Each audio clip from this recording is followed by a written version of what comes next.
believing that being gay is a viable alternative, it becomes clear that we have a long way to go on this issue in our country. And more than any other that I can think of, this particular issue is rooted in religious doctrine that is selectively applied. Now, I support free speech. I was grateful to Ed for lighting his candle this morning because I'm appalled by what Fred Phelps and his little band of followers do when they protest at the funerals of slain military personnel, but at the same time, I support his right to do it. I support his right to stand outside military funerals with signs that imply that God is killing our soldiers as a punishment for the fact that we accept homosexuals in this country. We have freedom of religion and freedom of speech in this country, and I wouldn't have it any other way. But that means that we had better be exercising those same freedoms. We need to exercise our freedom of speech, and we need to talk louder. And we need to do it within the context of religion. We need to speak up with the voice of faith. If someone says, God says, or my religion says, we need to do more than just say we disagree with them. We need to say, my faith teaches me something different. We need to move into that arena of faith conversation. Because the simple fact is that this is a faith stance for us. We don't often use the language of faith to justify our ethical stands. We're more comfortable leaving that to the right-wing folks. But if we don't speak as people of faith, then the right-wing folks corner the faith market. As I heard someone say on an NPR interview when somebody was saying, well, why isn't your perspective being heard? He said, Terry, it's the jerks who get the microphones. And so they can say, this is what people of faith believe. And people believe it so. But we know better. I remember the first time I heard the song Standing on the Side of Love. And in just a second, I'm going to ask Wayne to accompany me, and I'm just going to sing you the chorus. It's very short. It's a song in the new hymnal supplement that we hope to be purchasing soon. And the song that Lori and I sang for the offertory is also in that new hymnal supplement. Wouldn't that be a great congregational song to sing together? I think you'll like this one too. It's a stirring declaration of our denominational commitment to justice. And I want you to just listen to the chorus.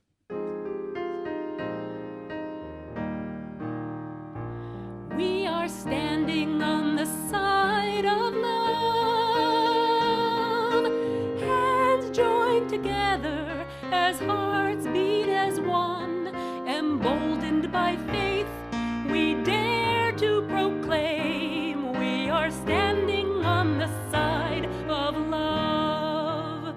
Isn't that wonderful? Emboldened by faith, we dare to proclaim we are standing on the side of love. I first sang that song in a gathering of several thousand Unitarian Universalists, all singing Emboldened by Faith, talking about our own faith. We weren't borrowing somebody else's song about faith. It was written for us. Emboldened by faith. We need to be emboldened by faith. So what does our faith tell us about speaking the truth in love? For one thing, it tells us to trust the inherent goodness of every person. That's why we speak up on behalf of those who are marginalized. But it also means we need to honor the worth of the person to whom we speak, the person we feel we need to challenge. Start by assuming good intentions. Sometimes people honestly don't realize that what they're saying is hurtful. And when they get over their embarrassment or resentment at being called on their statement, they might appreciate knowing that they were inadvertently pushing buttons. That was the happy outcome of my conversation with my Mennonite friend. Sometimes, of course, our observations are not welcome. And I don't believe that speaking the truth in love means continuing to try to convince someone that we are right and they are wrong. It means naming what we see, explaining why we're uncomfortable with it, and then moving on. Because people are who they are. But trusting the value of every person also helps strengthen us in the conviction that our one voice can make a difference, like that one snowflake on the branch. It matters that we speak up. We may not change the mind of the person we speak to, but at least that person will know that there are those who do not agree. And maybe that will make them stop and think. which is more important than you might think, because so often these attitudes, racist attitudes, homophobic attitudes, xenophobic attitudes, ageist attitudes, classist attitudes, you name it, so often they come out of ignorance. They come out of unthinking acceptance of things we've been told.